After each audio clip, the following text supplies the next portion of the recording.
எல்லோருக்கும் வணக்கம். நான் மலரம்மா என்னவோ ஒரு கடை மாதிரி வச்சுட்டு நிற்கிறாங்களே அப்படின்னு சொல்லிட்டு பார்ப்பீங்கன்னு நினைக்கிறேன். நான் வந்து பெங்களூர் போயிருந்தேன்னா ஏற்கனவே உங்களுக்கு வந்து வீடியோவில் குக்கர்லாம் காமிச்சிருக்கிறேன். நான் எங்கே போனாலும் இந்த பொருளுங்க இருக்கிற கடைக்கு தான் அதிகமாக போவேன். ஏதாவது புதுசாக இருக்குதா, ஏதாவது நல்லா இருக்கா அப்படின்னு சொல்லிட்டு. டிமார்ட் வந்து நான் சேலத்துலேயும் பார்த்துட்டேன், கோயம்புத்தூர்லேயும் பார்த்தேன். ஆனால் பெங்களூரில் வந்து ஒரு யூடியூப் சேனலில் பார்த்தேன். நல்லா காட்டுவாங்க பாத்திரங்களாம், ஒரு மாதிரி அப்படியே ஜொலிக்கும், அழகழகாக குட்டி குட்டியாக, ரேட்டும் வந்து கரெக்டாக இருக்கும். சரி, ஒரு வேளை நான் இந்த டிமார்ட்டு தான் இருக்கோம், நான் போன இடத்துலேருந்து கொஞ்சம் பக்கம் ஒரு 5 கிலோமீட்டர் அங்கே போயிட்டு வரலாம் அப்படின்னு சொல்லிட்டு போனேன். போன இடத்துல பரவாயில்ல, எல்லாமே நல்லா தான் இருந்தது. வாட்டர் கேனுங்களாம் சூப்பர். ஏற்கனவே நாங்கள் வந்து நிறைய வாட்டர் கேன் வாங்கி வச்சுருக்கிறோம் வீட்டில். அதனால் வந்து சின்ன பேக் ஏதாவது வெளியே, இப்போ நம்ம ஒரு கடைக்கு போகிறோம், எங்கேயாவது போகிறோன்னா அந்த மாதிரி சின்னதாக வாட்டர் கேன் இல்லை. அதனால் ஃபஸ்ட்டு நம்ம வாட்டர் கேன்லேருந்து வந்துடுவோம். அந்த டிமார்ட்டில் தான் நான் வாங்கினேன். அழகாக இருந்தது பார்க்கறதுக்கு. அங்கே ஏதாவது ஒரு 200-300 பேர் வந்திருப்பாங்க. நாங்கள் அது ஃபுல்லாக ஃபஸ்ட்டு சுற்றிட்டு வந்தேன். அதுக்கப்புறம் நம்ம வாங்கலாம் பார்த்துட்டு அப்படின்னு சொல்லிட்டு. எல்லார் கையிலுமே 2-3 இருக்குது இந்த வாட்டர் கேன் தான். சின்னதாக அழகாக எங்கன்னா ஷாப். அதே மாதிரி இந்த பாருங்களேன், குட்டியாக இருக்கா, தண்ணி குடிக்கிறது கூட கீழெல்லாம் போகாது. என்னோடய ரேட்டு பார்த்தீங்கன்னா 21 ரூபா. நல்லா ஸ்ட்ராங்காக அழுத்தினா கூட இல்லை, நல்லா ஸ்ட்ராங்காக நல்லா இருந்தது. இந்த வாட்டர் கேன் வந்து நான் 2 வாங்கினேன். கோயம்புத்தூர் டிமார்ட்டில் வந்து இந்த மாதிரி பாட்டில் நான் பார்க்கல. ஆனால் இந்த டிமார்ட்டுக்கு போயிட்டு நான் ஒரு 5-6 மாதம் இருக்கும். அப்போ பார்க்கும்போது பாட்டில் இல்லை. அங்கே வந்து இந்த மாதிரி அழகாக இருந்ததுனால நான் ஒரு 2 பாட்டில் வாங்கிக்கினேன். பெருசுலாம் நிறையா இருக்குது, அதனால தான் குட்டியாக வேணும் அப்படின்னு சொல்லிட்டு. அப்புறம் இது பார்த்தீங்கன்னா 6 பாக்ஸு. பச்சை மிளகா, கருவேப்பிலை, இஞ்சி பூண்டு பேஸ்ட்டு, பூண்டு உரிச்சு வச்சுக்கலாம். இந்த மாதிரி சின்ன சின்னதாக அந்த ஃப்ரிட்ஜில் வைக்கிறதுக்கு நல்லாயிருக்கும் அப்படின்றதுனால இது வந்து 99 ரூபான்னு போட்டிருந்தாங்க. அதனால் இந்த கலரும் எனக்கு பிடிச்சிது, டக்குன்னு இது எடுத்துட்டேன். இந்த பாக்ஸ் வந்து நான் ரொம்ப நாளாக கேட்குறேன் என் பையன்கிட்ட, என் பொண்ணுக்கிட்ட, எதுக்குமா உனக்கு, நம்ம வீட்டில்னா குட்டி பசங்களுக்கு தான். இல்லைடா, நம்ம வந்து லஞ்ச் பாக்ஸுக்கெல்லாம் சமைக்கிறோம் இல்லையா, அழகாக பாக்ஸில் போட்டு காமிச்சா நல்லாயிருக்கும் அப்படின்னு சொல்லிட்டு இந்த பாக்ஸ் வந்து நான் கேட்டேன். இவங்க வந்து இங்கே லூலு மார்க்கெட் புதுசாக ஆரம்பித்தாங்களாங்க, இதே மாதிரி இருந்தது. அங்கேயும் கேட்டேன். அப்புறம் வந்து டிமார்ட்டில் இருந்தது கேட்டேன், வாங்கியே கொடுக்க மாட்டேன்ட்டாங்க. இப்போ இவங்க யாரும் வரலையா, நான் மட்டும் தானே பெங்களூர் போனேன், அதனால் டக்கு நான் வாங்கிட்டேன். இது ரேட்டு பார்த்தீங்கன்னா பிச்சு போட்டாங்களா என்னான்னு தெரில, ஆனால் கம்மியாக தான் இருந்தது. சூப்பராக இருந்தது பார்க்குறதுக்கு. இதே மாதிரி கலர் ஒன்று இருந்தது, இது இருந்தது. ஆனால் இது எனக்கு பிடிச்சிது. பாருங்கள், ஓப்பனும் ஈஸியாக இருக்குது. 4 பக்கம் ஓப்பன் பண்ணிவிட்டு இதிலே 2 பாக்ஸு. ஒன்று குழம்பு ஊற்றிக்கலாம், ஒன்று கூட்டு பொரியல் அந்த மாதிரி வச்சுக்கலாம். இதுக்கும் மூடி டைட்டாக இருக்குது. கீழே சாம்பார் எதுவுமே ஊற்றிக்காது. நல்லா மேலே வந்து மூடி ஸ்ட்ராங்காக இருக்குது. இங்கே வந்து சாதமோ இட்லி தோசை அந்த மாதிரி சின்ன பசங்களுக்கு ஒரு கரெக்டான இதுவாக இருக்கும். அதனால் இந்த பாக்ஸ் எனக்கு ரொம்ப பிடிச்சிது, இதை வாங்கினேன். ஆனால் நான் வாங்கின்னு வந்த பிறகு வீட்டில் வந்து எல்லாருக்கிட்ட திட்டு வாங்கினேன். அதுதான் உண்மை. ஏமா சும்மா வேஸ்ட்டாக இருக்க போகுது அப்படின்னாங்க. சரி பரவாயில்ல அப்படின்னு சொல்லிட்டு நான் வாங்கிட்டேன். இந்த பாக்ஸ் பார்த்தீங்கன்னா நான் வந்து பிரியாக்காக வாங்கினேன். அது அதிகமாக வந்து இந்த கவரிங் செட்டெல்லாம் போடுறதில்ல. சரி, இருந்தாலும் தங்கமாவது 1-2 இருந்தால் கூட பாக்ஸில் அழகாக வச்சுக்குவாங்க தனித்தனி. நம்ம எல்லாம் ஒரே கவரில் ஒரு மோந்திரம், கம்பல் இந்த மாதிரி ஒரே இதில் போட்டு வைக்கக்கூடாது. அதனால் வந்து இந்த பாக்ஸ் ரொம்ப அழகாக இருந்தது. நிறையா இருந்தது, பெருசு சின்னது எல்லாம் டிசைனாக இருந்தது. பாருங்கள், ரேட்டும் இங்கே போட்டு வச்சுக்கிறாங்க. நல்லா இருந்தது பார்க்குறதுக்கு. இது வந்து வெல்வெட் துணி, அழகாக இருந்தது. 199 ரூபா இது ரேட்டு.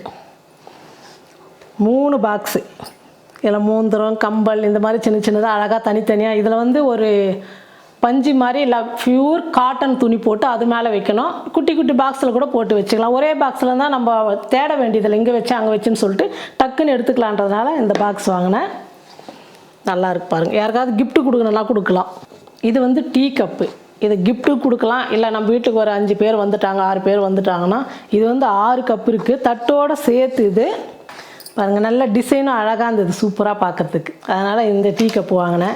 இதெல்லாம் வந்து நம்ம கிஃப்ட் பண்ணிக்கலாம்.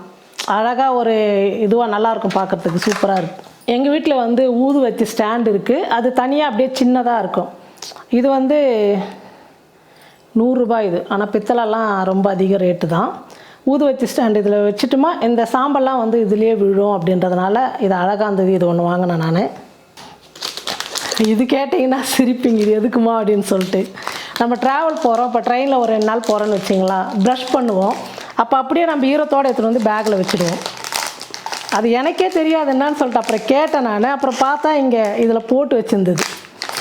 இந்த ப்ரஷ் வந்து இது உள்ளே போட்டு நம்ம மூடி வச்சுட்டா 2 பக்கமும் ஹோல்ஸ் இருக்குது. அந்த தண்ணிக்குன்னு இருந்தால் கூட இது போகிறதுக்கு சைடில் வச்சிடலாம் அப்படின்னு சொல்லிட்டு. நம்ம தான் ட்ரெயின்லாம் அடிக்கடிக்கு போகிறோம்ல ஊர் சுற்றத்துக்கு, அதனால் சரி இந்த மாதிரி இருக்கட்டும் அப்படின்னு சொல்லிட்டு நான் 2 வாங்கினேன். அப்படியே இது பேக்கிங். இது ரேட்டு வந்து 29 ரூபா 2. அந்த கடாயில் வந்து கரண்டியெல்லாம் போடக்கூடாது அப்படின்னு சொல்லிட்டு, எதுலேயுமே கரண்டி போட்டால் சவுண்டு வருது, போடக்கூடாது அப்படின்றதுனால இது கொஞ்சம் லாங்காகவும் வந்தது, நல்லா இருந்தது. இது வந்து 30 ரூபா. அதனால் வந்து ஒன்றே ஒன்று தான் வாங்கினேன் நான். ஏன்னா வீட்டில் இருக்குது, திட்டு வாங்கினதுனால ஒன்று வாங்கினேன். பிரியா வந்து ரொம்ப நாளாக ஸ்டீலில் வந்து சின்னதாக இருக்குது இந்த மாதிரி வந்து ட்ரே மைசூர் பாக்கு கட் பண்ணி. நாங்கள் வந்து மறுபடியும் வந்து தட்டில் கொஞ்சம் ஊற்றுவோம், பத்தாது. அதனால் ஒன்று பெருசாக அலுமினியத்தில் வாங்கிட்டு வாமா அப்படின்னு சொல்லிட்டு அங்கே பார்த்தோன்னே எனக்கு இது கிடச்சிது. இதை நான் வாங்கிட்டேன். இது ரேட்டு வந்து 260 ரூபா இதனுடைய ரேட்டு. இது அதிகமாக கம்மியானு எனக்கு தெரில, ஆனால் 260 ரூபா இது. இப்போ இங்கே பார்த்தீங்கன்னா இதெல்லாம் வந்து நம்ம வீட்டுக்கு அதிகமாக வெறும் துணி துவைக்கிறதுக்கு குளிக்கிறதுக்கு இது சம்மந்தப்பட்டது தான் இங்கே இருக்குமே. இது இவ்வளோ எதுக்கு வாங்கிட்டு வந்தேன்னு பார்த்தீங்கன்னா, அப்பா வந்து மிலிட்ரியில் இருந்தார், அம்மாவுக்கு வந்து பெங்களூரில் தான் அந்த கார்டு. இங்கே வரும்போது நாங்கள் இங்கேயும் கோயம்புத்தூரில் வாங்கிக்குவோம்.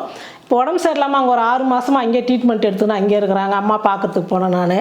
அப்போ வந்து சரி இதெல்லாம் வாங்கிட்டு வந்துடலாம். போகிறப்போ 3 மாதம் 4 மாதத்துக்கு ஒரு முறை போகிறப்போ இதெல்லாம் ஒன்றா சேர்த்து வாங்கிட்டு வந்துடுவோம். அப்படி அம்மா இங்கே வரும்போது இங்கே வாங்குவோம். ஏன்னா நமக்கு வந்து வெளியே விட ஒரு பாட்டில் 70 ரூபா 80 ரூபா வந்து நமக்கு வெளியே வாங்குறதுக்கும் மிலிட்ரி கேன்டீனில் வாங்குறதுக்கும் 70-75 ரூபா நமக்கு வித்தியாசம் இருக்குது. நாங்கள் வாங்கிட்டு அங்கே பார்த்தோம். அதனால் போகிறப்போ வந்து இந்த மாதிரி ஒரு 5 பாட்டில் 6 பாட்டில் அவங்க எவ்வளோ கொடுக்குறாங்களோ நம்ம இஷ்டத்துக்கு வாங்க முடியாது, நம்ம எல்லாம் எடுத்து போடுவோம். அவங்க இவ்வளோ தான் கொடுப்பாங்க, மீதி அவங்க எடுத்து வச்சுடுவாங்க. அந்த மாதிரி தான் இவ்வளோவும் வாங்கிட்டு வந்தோம் நாங்கள். இது வந்து துணிக்கு போடுறதுக்கு இந்த ஒரு துணி சோப்பு 1 மாதத்துக்கே வரும். நம்ம துணி துவைக்கும் போது 1 மாதத்துக்கே வரும். இப்போ நாங்கள் 4 பேர் இருக்கிறோன்னா கண்டிப்பாக ஒரு 20 நாளைக்காவது வரும். 2 நாளைக்கு ஒரு முறை தான் துணி துவைப்போம், டெய்லி துவைக்க மாட்டோம். அப்படி இல்லைன்னா ஒரு நாள் விட்டு ஒரு நாள் துவைப்போம். அப்படி துவைச்சா கூட இந்த சோப்பு வந்து நமக்கு ஒரு 15-20 நாளைக்கு வரும். இது ரேட்டு 28 ரூபா இல்லை 30 ரூபா கூட வச்சுங்க, எனக்கு தெரியல, ரொம்ப நாள் ஆச்சு வாங்கி. இப்போ 35 ரூபான்னு போட்டுக்குது. ஆனால் இந்த சோப்பு ஆயில் பார்த்தீங்கன்னா ஒரு 5-6 முறை தான் வருமா, மாதத்துக்கு வருது நமக்கு நினைக்கிறேன். 1 மாதத்துக்கு வருது. ஆனால் பரவாயில்ல தான், 130 ரூபா 140 ரூபான்னும் போது கரண்ட் பில்லு என்னாச்சு, அது எப்படி சொல்கிறதுன்னு தெரில எனக்கு. ஆனால் இந்த சோப்புக்கு இதுக்கும் நமக்கு வந்து இது ரொம்ப ஈஸி அப்படின்னு நம்ம நினைக்கிறோம். ஆனால் இதில் துவச்சி அந்த துணிங்கெல்லாம் சுருக்கமாகி காசை கொடுத்து கஷ்டத்தை வாங்குற மாதிரி தான் எனக்கு தோணுது வாஷிங் மிஷினில் வந்து. அதனால் வந்து துணி சோப்பு எப்போவுமே எங்ககிட்ட ஸ்டாக் இருக்கும். நாங்கள் வந்து ரொம்ப இதுவாக இருக்கிற துணி தான் வந்து மிஷினில் போடுவோம், பெட்ஷீட்டு தலைகாணி வரும் அந்த மாதிரியெல்லாம். நம்ம இந்த மாதிரி புது சேரீங்க ஓரளவுக்கு நல்லா இருக்கிறதெல்லாம் நாங்கள் கையில் தான் துவைப்போம். அதனால் வந்து துணி சோப்பை நான் வாங்கியிருக்கிறேன். அப்புறம் வந்து உடம்பு சோப்பு இந்த மாதிரி ஐட்டுங்க, அப்புறம் வந்து ஷாம்பு மூவு இந்த மாதிரி சின்ன சின்ன ஐட்டங்கள்லாம் வந்து கேன்டீனில் வாங்கிடுவோம். ப்ரஷ்ஷு வந்து எப்போவுமே நான் 1 டசன் வாங்கிட்டு வந்திருப்பேன். ஏன்னு கேட்டிங்கன்னா எங்கள் வீட்டுக்கு வர சொந்தக்காரங்கள்லாம் ப்ரஷ்ஷே எடுத்துன்னு வர மாட்டாங்க, இங்கே வந்து தான் ப்ரஷ் கேட்பாங்க. அதனால் வரவங்களுக்கு அப்போ கேட்கும் போது ஒரு ப்ரஷ் எடுத்து கொடுத்துருவோம். அதனால் எப்போவுமே வந்து பல்லு தேய்க்கிறதுக்கு ப்ரஷ் ஸ்டாக் இருக்கும். இது வந்து எங்கள் வீட்டுக்காரர் தான் காரில் வைக்கிறதுக்கு வேணும், எங்களுக்கு இந்த சென்ட்டு வாசனைலாம் எனக்கு சுத்தமாக பிடிக்காது. இது வரைக்கும் காரில் வச்சது இல்லை.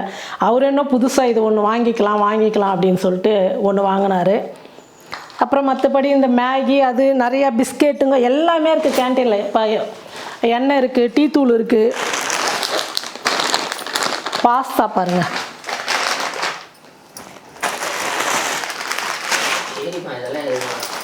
அப்புறம் இது வந்து எல்லாமே வந்து நமக்கு பரவாயில்ல தான் ரேட்டு. அதனால் நான் அதுக்காக எப்போவுமே வந்து இவ்வளோ தூரம் பெங்களூருக்கெல்லாம் செலவு பண்ணின்னு போயிட்டு கேன்டீனுக்காக போக மாட்டேன். போகிறப்ப நான் அம்மா பக்கத்துக்கு போகும்போதெல்லாம் இப்படி தான் கேன்டீனில் வாங்கிட்டு வந்து ஸ்டாக் வச்சுக்குவேன். ஏன்னா இங்கே நம்ம அதுக்காக போகிறதில்ல, நம்ம ஒரு வேலையாக போகும்போது இப்போ நான் இது ஃபுல்லாக வாங்கினதுக்கு எனக்கு ஒரு 1500 ரூபாய் எனக்கு மீதியான மாதிரி தான். அது வந்து நம்ம ட்ரெயினுக்கு போகிறதுக்கு வரதுக்கு செலவு ஆகும், அதுக்காக போகிறதில்லன்னு சொல்லிட்டு போயிட்டு நான் வந்து ஸ்டாக் வாங்கிட்டு வந்து வச்சுக்குவேன். இன்றைக்கி வந்து நம்ம பெங்களூருக்கு போயிட்டு டிமார்ட்டு கடையும் கொஞ்சம் எடுத்துருக்குறேன், அதையும் பாருங்கள். நல்லா இருந்தது, எல்லாமே சூப்பராக அடுக்கி வச்சுருந்தாங்க, அழகாக இருந்தது. ஏன்னா நான் ஒரு சேனலில் பார்ப்பேன், வெறும் டிமார்ட்டே போடுவாங்க, அவ்வளோ நீட்டாக காட்டுவாங்க. அதுக்காகவே நான் போனேன். இதெல்லாம் வாங்கிட்டு வந்தேன், இதெல்லாம் பார்த்து முடிச்சாச்சு. இப்போ வந்து நம்ம வீட்டில் நான் பெங்களூர்லேருந்து மலை துவரன்னு சொல்லுவாங்க, பெருசாக இருக்கும் அந்த துவரை, மொச்சக்காய், காராமணி வாங்கிட்டு வந்தேன். எப்போ போனாலும் பச்சை பட்டாணி இஞ்சி அதிகமாக வாங்கிட்டு வரும், கம்மியாக இருக்காங்க. ஆனால் பச்சை பட்டாணி இப்போ சீசன் இல்லை. மலை துவரையை வச்சு ஒரு சூப்பரான புளிக்குழம்பு, நம்ம தோட்டத்து வெண்டைக்காய் வச்சு ஒரு சாம்பார் தான் செய்ய போகிறோம் மதியம் லஞ்சுக்கு. வாங்க எப்படி செய்யுதுன்னு பார்க்கலாம். பச்சை துவரையை வச்சு கத்திரிக்காய் வச்சு ஒரு சூப்பரான குழம்பு தான் செய்ய போகிறோம். இது குழம்பு செய்யறதுக்கு ஸ்டவ் பற்ற வச்சு கடாயை வச்சுட்டேன். இப்போ தேவையான அளவுக்கு எண்ணெய் சேர்த்துக்கலாம். நான் ஒரு 3 டீஸ்பூன் எண்ணெய் சேர்த்துக்கிறேன். கடுகு, சீரகம், வெந்தயம் ஒரு 10-12 சேர்த்துக்கிறேன். 2 பெரிய வெங்காயம், 2 தக்காளி. இப்போ வெங்காயத்தை சேர்த்துக்கலாம். இது கூடவே கருவேப்பிலை சேர்த்துக்கிறேன்.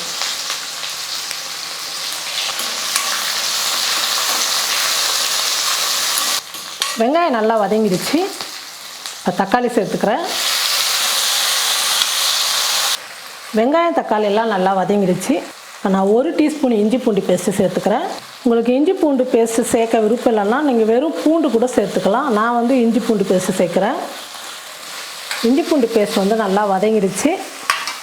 நான் ஒரு 5 கத்திரிக்காய் எடுத்து இந்த மாதிரி சின்ன சின்னதாக கட் பண்ணிக்கிட்டு அந்த கத்திரிக்காய் சேர்த்துக்கலாம். பச்சை துவரை வந்து நான் வேக வச்சு எடுத்துக்கிட்டேன், அதையும் சேர்த்துக்கிறேன். காராமணி, துவரை, மொச்சக்காய் இதெல்லாம் வந்து பச்சையாக வந்து நம்ம கத்திரிக்காய், உருளைக்கிழங்கு கூடலாம் மசால் குழம்பு, புளி ஊற்றிலாம் செஞ்சால் ரொம்ப சூப்பராக இருக்கும். காயெல்லாம் சேர்த்ததுக்கப்புறம் 1 நிமிஷத்துக்கு வந்து நல்லா வதங்கட்டும். காயெல்லாம் சேர்த்ததுக்கப்புறம் நல்லா வதங்கிடுச்சு. இப்போ நம்ம மசாலாலாம் சேர்த்துக்கலாம். மிளகாத்தூள் 1 டீஸ்பூன், தனியாத்தூள் 1 டீஸ்பூன், கரம் மசாலா 1/4 டீஸ்பூன், மஞ்சள் தூள் கொஞ்சம், இந்த குழம்புக்கு தேவையான அளவுக்கு உப்பு சேர்த்துக்கிறேன். மசாலாலாம் சேர்த்ததுக்கப்புறம் ஸ்டவ் வந்து கம்மியாக வச்சுட்டு ஒரு 2 நிமிஷத்துக்கு வந்து நல்லா வதங்கட்டும். பாருங்கள், மசாலா சேர்த்து 2 நிமிஷம் வந்து நல்லா வதங்கிடுச்சு. துவரையை வந்து வேக வச்சு எடுத்துக்கிட்டோம். கத்திரிக்காய் மட்டும் தான் வேகணும். அதுவும் எண்ணெயில் வந்து கொஞ்சம் ஓரளவுக்கு நல்லா வதங்கிடுச்சு. அதுக்கு தேவையான அளவுக்கு தண்ணி சேர்த்துக்கிறேன். ஏன்னா நம்ம வந்து புளி தண்ணியும் சேர்க்கணும். தண்ணி சேர்த்ததுக்கப்புறம் நல்லா கலந்து விட்டுட்டு ஒரு மூடி போட்டு மூடிடலாம். காய் வந்து நல்லா வேகட்டும். பாருங்கள், கத்திரிக்காய் வந்து நல்லா வெந்துடுச்சு. இப்போ வந்து நம்ம புளி தண்ணி வந்து ஊற்றிக்கலாம். ஒரு சின்ன எலுமிச்சம்பழம் அளவு வந்து புளி ஊற வச்சு கரைச்சி வடிகட்டிக்கிட்டு அந்த புளி தண்ணி சேர்த்துக்கிறேன். நம்ம கத்திரிக்காய் சேர்க்கறதுனால புளி வந்து கொஞ்சம் அதிகமாக சேர்த்துக்கிட்டால் நல்லா காரம் புளிப்பு எல்லாம் நல்லாயிருக்கும். புளி சேர்த்ததுக்கப்புறம் நல்லா கொதித்து கொஞ்சம் திக்காக வரணும். இது வந்து நம்ம துவரை கத்திரிக்காயெல்லாம் சேர்த்ததுனால ரொம்ப தண்ணியாக இருந்தால் நல்லா இருக்காது. ஓரளவுக்கு அப்படியே கெட்டியாக தொக்கு மாதிரி வந்தால் தான் ரொம்ப சப்பாத்தி, தோசை, சாதத்துக்கு எல்லாமே ரொம்ப நல்லாயிருக்கும். நல்லா கொதிக்கட்டும். புளி சேர்த்ததுக்கப்புறம் ஒரு 5-6 நிமிஷம் வந்து நல்லா கொதித்து பாருங்கள், நல்லா திக்காக வந்துடுச்சு. இப்போ துவரை கத்திரிக்காய் குழம்பு வந்து ரெடி ஆகிடுச்சு. இப்போ ஸ்டவ் ஆஃப் பண்ணிடலாம். நான் ஒரு சின்ன டம்ளரில் 1 டம்ளர் வந்து துவரம் பருப்பு எடுத்துக்கிட்டேன். இந்த துவரம் பருப்பை நல்லா கழுவி சுத்தம் பண்ணி எடுத்துக்கிட்டேன். இதை குக்கரில் சேர்த்துக்கலாம். 2 தக்காளி கட் பண்ணிக்கிட்டு அந்த தக்காளியும் சேர்த்துக்கிறேன். மஞ்சள் தூள் கொஞ்சம் சேர்த்துக்கிறேன். இது சேர்த்ததுக்கப்புறம் ஒரு 4 டம்ளர் தண்ணி சேர்த்து பருப்பை வந்து நல்லா ஒரு 4-5 விசில் விட்டு வேக வச்சு எடுத்துக்கலாம். நம்ம சின்ன குக்கரில் வந்து பருப்பெல்லாம் வந்து வேக வைக்கும் போது பருப்பு வந்து பொங்கி வந்துடும். அதுக்காக நம்ம ஒரு 1 டீஸ்பூன் 2 டீஸ்பூன் வந்து எண்ணெய் சேர்த்துக்கும் போது பருப்பு வந்து பொங்கி வராது. அதுவும் வந்து நல்லெண்ணெய் சேர்த்துக்குங்க, இல்லைனா விளக்கெண்ணெய் சேர்த்துக்குங்க, ரொம்ப நல்லது. எண்ணெய் 1 டீஸ்பூன் சேர்த்து குக்கர் மூடி போட்டு மூடிடுறேன். ஒரு 4-5 விசில் விட்டு எடுத்துக்கலாம். ஏன்னா பருப்பு வந்து நல்லா குழஞ்சி வரணும், நல்லா வேகட்டும். பருப்பு வந்து ஒரு 4 விசில் வந்துடுச்சு. இப்போ நான் வந்து குக்கரை இறக்கி வச்சுட்டு நம்ம வெண்டைக்காய் வதக்கிக்கலாம். எண்ணெய் காஞ்சிடுச்சு. ஒரு 10 வெண்டைக்காய் எடுத்து கொஞ்சம் பெருசாக வந்து கட் பண்ணிக்கிட்டேன். ஒரு வெண்டைக்காவை நான் 2 பீஸாக போட்டுக்கிட்டேன். முருங்கைக்காய் மாதிரி போடும்போது வெண்டைக்காய் சாம்பார் வந்து வெண்டைக்காவும் தெரியும், சாப்பிட்றதுக்கு ரொம்ப நல்லாயிருக்கும். இப்போ இதை சேர்த்து நல்லா வதக்கிக்கலாம். இது கூடவே கொஞ்சம் மஞ்சள் தூள் சேர்த்துக்கிறேன்.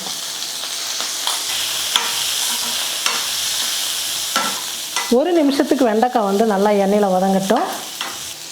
வெண்டைக்காய் வந்து நல்லா வதங்கிடுச்சு. இது இறக்கி வச்சுட்டு நம்ம சாம்பார் தாளிச்சிக்கலாம். சாம்பாருக்கு ஒரு பாத்திரம் வச்சுட்டேன். இப்போ எண்ணெய் ஒரு 3 டீஸ்பூன் சேர்த்துக்கிறேன். எண்ணெய் நல்லா காஞ்சிடுச்சு. கட்டி பெருங்காயம் சின்னதாக ஒரு 2 பீஸ் சேர்த்துக்கிறேன். ரொம்ப நல்லா மணமாக வாசனையாக இருக்கும் இந்த பெருங்காயம் சேர்க்கும் போது. கடுகு, சீரகம் 1/4 டீஸ்பூன், 1/2 டீஸ்பூன் வந்து உளுத்தம் பருப்பு, ஒரு 10 வெந்தயம் இது வரைக்கும் சேர்த்துக்கலாம். ஒரு 10 பல்லு பூண்டு வந்து தோலோடு இடிச்சுக்கிட்டேன். 2 வரமிளகாய் இதையும் சேர்த்துக்கிறேன். ஒரு பெரிய வெங்காயம்,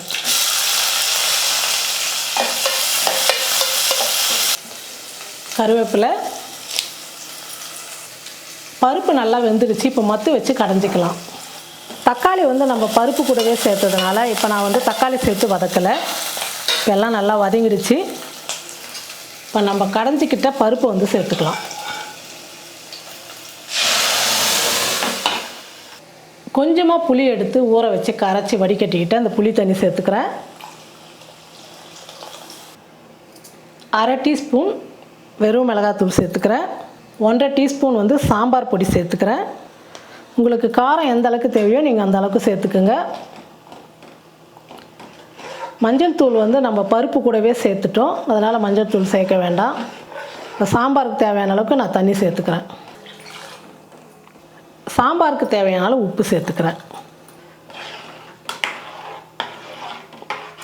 வெண்டைக்காய் வந்து நம்ம எண்ணெயில் நல்லா வதக்குனதுனால கடைசியாக வந்து வெண்டைக்காய் சேர்த்துக்கலாம். இப்போ வந்து புளி ஊற்றுனதுனால புளி வந்து நல்லா கொதிக்கணும். நல்லா கொதிக்கட்டும். சாம்பார் வந்து நல்லா கொதிச்சிடுச்சு. இப்போ நம்ம வதக்கின வெண்டைக்காவை சேர்த்துக்கலாம். வெண்டைக்காய் சேர்த்ததுக்கப்புறம் ஒரு 2 நிமிஷத்துக்கு வந்து நல்லா சாம்பார் கொதிக்கட்டும். வெண்டைக்காய் சாம்பார் ரெடி ஆகிடுச்சு. இப்போ வந்து பொடியாக நறுக்கின கொத்தமல்லியை தூவிட்டு நம்ம ஸ்டவ் ஆஃப் பண்ணிடலாம். ஒரு சூப்பரான வெண்டைக்காய் சாம்பார். இன்றைக்கி மதியம் சாப்பாடு வந்து நம்ம வீட்டில் வெள்ளை சாதம், வெண்டைக்காய், துவரம்பருப்பு சாம்பார், மலை துவரம் கத்திரிக்காய் புளிக்குழம்பு. இதுதான் இன்றைக்கி மதியம் நம்ம வீட்டில் வந்து சாப்பாடு. மலை துவரம் வந்து காயை பெருசு பெருசாக மார்க்கெட்டில் வந்து விற்பாங்க. அது சீசன் வரும்போது வாங்கிட்டு இந்த மாதிரி கூட்டு வேக வச்சு சாப்பிட்லாம், பொரியல் செய்யலாம், இந்த மாதிரி மசால் குழம்பு வைக்கலாம். இந்த மாதிரிலாம் நீங்கள் செஞ்சு பாருங்கள். நீங்களும் உங்கள் வீட்டில் இந்த மாதிரி செஞ்சு பார்த்துட்டு எப்படி இருக்குன்னு சொல்லிட்டு மறக்காமல் கமெண்ட் பண்ணுங்கள், ஷேர் பண்ணுங்கள். நன்றி.